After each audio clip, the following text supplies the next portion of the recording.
ఇవాళ తెలంగాణ రాష్ట్రంలో రాష్ట్ర ప్రభుత్వం పూర్తిగా తెలంగాణ హక్కులకు భంగం కలిగించే విధంగా పనిచేస్తుందనే విషయం మరొకసారి అర్థమైంది. నిన్న మంత్రులు ఒకరికొకరు అడిగినా సరే ఆగకుండా ఉత్తమ్ కుమార్ రెడ్డి ఆగమేఘాల మీద ఉరికి నీళ్లను కిందికి పులిచింతలకు ప్రకాశం బ్యారేజ్కు అక్కడి సముద్రంకు పంపడానికి పడ్డ తాపత్రయం కన్నెపల్లి పంప్ హౌస్ ను ప్రారంభించడానికి ఎందుకు లేదు అని చెప్పి నేను ప్రశ్నిస్తాను. కన్నెపల్లి పంప్ హౌస్ ను ప్రారంభిస్తే ఇవాళ తెలంగాణలో పైనుంచి గోదావరి రాక, ఎస్ఆర్ఎస్పీ పైనుంచి గోదావరి రాక, మంజీరా రాక ఎదురు చూస్తున్న పొలాలను కలుపుకొని సూర్యాపేట వరకు, ఇక్కడ భువనగిరి ఆలేరు వరకు 50 లక్షల ఎకరాల పొలాలు ఎదురు చూస్తూ ఉన్నాయి. సరిపోయే నీళ్లు రాక నాట్లు పెట్టుకోవడానికి ఇబ్బంది పడి పోసిన నార్లు ఎండిపోయి రైతులు ఇబ్బంది పడతా ఉన్నారు.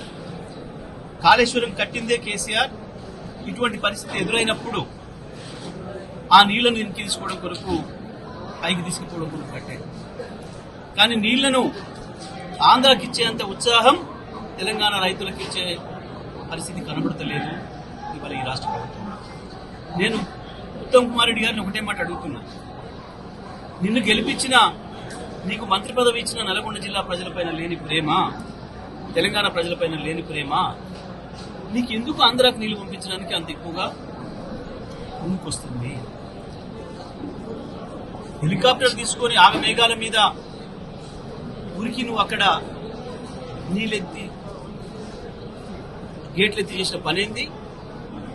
నీళ్లను వీలైతే పులిచింతలకు ఆ నుంచి కిందికి సముద్రానికి పంపడం తప్ప నువ్వు చేసిన పని వల్ల ఏం పైసా ప్రయోజనం ఉంది తెలంగాణ ప్రజలకి?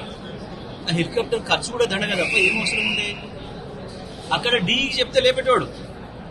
ఆ గీట్లు ఎప్పుడైనా డీఈలు వాళ్ళే లేపారు. మేమున్నంత కాలం కృష్ణను సముద్రం పాలు చేసేదానికి మేము ఎన్నడూ పోలే ఆతృతపడి. కానీ నేను ఒకటే మాట అడుగుతున్నా, అదే హెలికాప్టర్ తీసుకొని కన్నెపల్లి పంప్ హౌస్ దగ్గరికి కన్నెపల్లి పంప్ హౌస్ ప్రారంభం చేయి. ఇవాళ నీ మోతేతో సహా మొత్తం తెలంగాణలో ఎదురు చూస్తున్న ప్రతి ఎకరం భూమికి నీళ్ళు వస్తాయి. ఇది నువ్వు కాదంటే నేను దేనికైనా సిద్ధంగా ఉన్నా. నేను గతంలో కూడా ఒకసారి చెప్పినా, కాళేశ్వరాన్ని మా కేసీఆర్కి అప్పచెప్పండి, 3-4 రోజుల్లోనే చివరి భూమిలో కూడా నీళ్లు తెస్తా, నీ మోతేకిస్తా నీళ్లు, పెనువాడ మండలానికి తీసుకొస్తా, ఇక్కడ ఆలేరు భువనగిరిలకు ఇస్తాం అనే మాట చెప్పిన.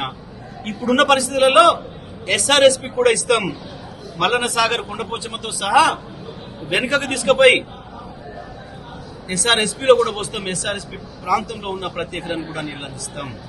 ఇది మేము బీఆర్ఎస్ పార్టీగా మా ఛాలెంజ్. దీని మీద మాట్లాడు స్ట్రైట్ గా ఉత్తమ్ కుమార్ రెడ్డి. దీని మీద బూతులు మాట్లాడించడో వీళ్ళను వాళ్ళను అయ్యేసి మాట్లాడేయడం కాదు.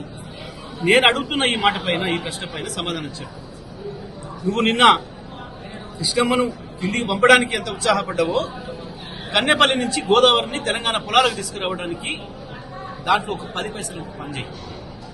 వస్తాయి అని నేను ఛాలెంజ్ చేస్తున్నా. నేను ఒక్కని కాదు, బీఆర్ఎస్ పార్టీగా కేసీఆర్ గారికి అప్పచెప్పమని నేను అడుగుతున్నా. కేసీఆర్ బాధ్యత తీసుకుంటాడు. కన్నెపల్లి పంప్ హౌస్ ఏమి ఇబ్బంది జరిగినా, అక్కడి నుంచి పైకి వచ్చిన తర్వాత అన్నారం బ్యారేజ్కి ఏం జరిగినా, సుందిలకు ఏం జరిగినా, ఇంకెక్కడ ఏమి ఇబ్బంది పడినా తప్పకుండా కేసీఆర్ బాధ్యత వహిస్తాడు. ముఖ్యమంత్రిగానే కాదు, తెలంగాణ బిడ్డగా, తెలంగాణ జాతికి విముక్తిని ప్రసాదించిన అద్భుతమైన నాయకుడిగా, ఒక మహనీయుడిగా, తెలంగాణకి స్వతంత్రం తీసుకొచ్చిన జాతిపితగా కేసీఆర్ బాధ్యత వహిస్తాడు. నేను చెప్తాను, రా ఇస్తావా? ఎందుకు ఇంత ఆతృత? దేనికి నీకు అంత ఆతృత వచ్చింది అక్కడికి పోవడానికి? ఎందుకు కన్నెపల్లి వైపు చూడటం లేదు? ఎందుకు కాళేశ్వరం వైపు చూడటం లేదు? కేవలం నీ ముఖ్యమంత్రి తన పదవిని కాపాడుకోవడం కొరకు, చంద్రబాబుకు బనకచర్లకు అనుమతులు రావడం కొరకు మాత్రమే ఇవాళ కాళేశ్వరాన్ని మండబెడుతున్నారు. కాళేశ్వరం ఉనికిలోనే లేదు అని చెప్పి అనిపించడం కొరకు, కాళేశ్వరం నుంచి 240 టీఎంసీల నీళ్లను ఏదైతే తెలంగాణకు వాడుకుంటున్నామన్న లెక్కల్లో లేకుండా చేయడం కొరకు, అది చూపించి చంద్రబాబు నాయుడు బనకచర్లకు అనుమతి దుబ్బిపోవడం కొరకు, సహకరించడం కొరకు మాత్రమే మీరు ఇవాళ కాళేశ్వరం నడపడం లేదు, కన్నెపల్లి పంప్ హౌస్ ప్రారంభం చేయడం లేదు.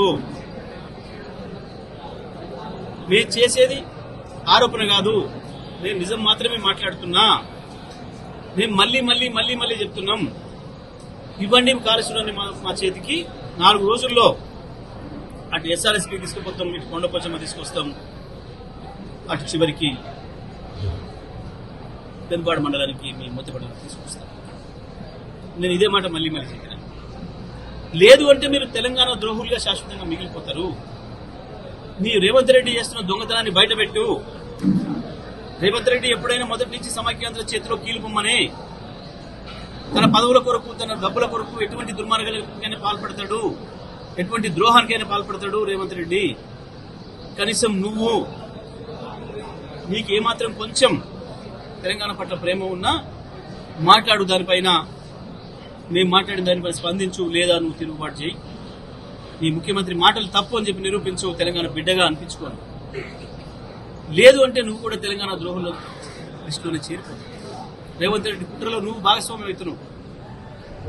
నిజంగా నీకు ఈ ప్రాంత ప్రజల పట్ల ప్రేమ ఉంటే వెంటనే కాళేశ్వరం ప్రారంభం చేయాలి, కన్నెపల్లి పంప్ హౌస్ ప్రారంభం చేయాలి, తెలంగాణకు నీళ్లు ఇవ్వాలి అని చెప్పి 50 లక్షల ఎకరాలను ఇవాళ ప్రత్యక్షంగా పరోక్షంగా బతికించుకునే అవకాశం ఉంది.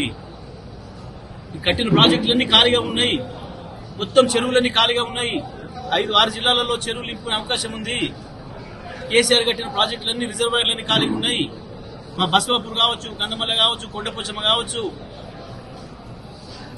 అన్ని మల్లన సాగర్ కావచ్చు, రంగనాయక సాగర్ కావచ్చు, అన్నపూర్ణ కావచ్చు, ఆ పైన ఎల్లంపల్లి, సుందిల్లా, అన్నారం బరాజులతో సహా అన్ని కూడా ఖాళీగా ఉన్నాయి. మొత్తం చెరువులన్నీ ఖాళీగా ఉన్నాయి. తెలంగాణలో ప్రతిదీ కూడా నింపుకోవచ్చు, ఎస్ఆర్ఎస్పీ కూడా నింపవచ్చు, అన్ని అవకాశాలు ఉన్నాయి. కేసీఆర్ కట్టిన చెక్ డ్యాములు ఎదురు చూస్తున్నాయి నీళ్ల కొరకు. ఈ నీళ్లను తీసుకొచ్చి చెక్ డ్యాములకు కూడా వదిలి ఆ ప్రాంత రైతులకు కూడా న్యాయం చేయవచ్చు. ఆ ఎదురు చూస్తున్న భూముల గొంతులు తడపవచ్చు.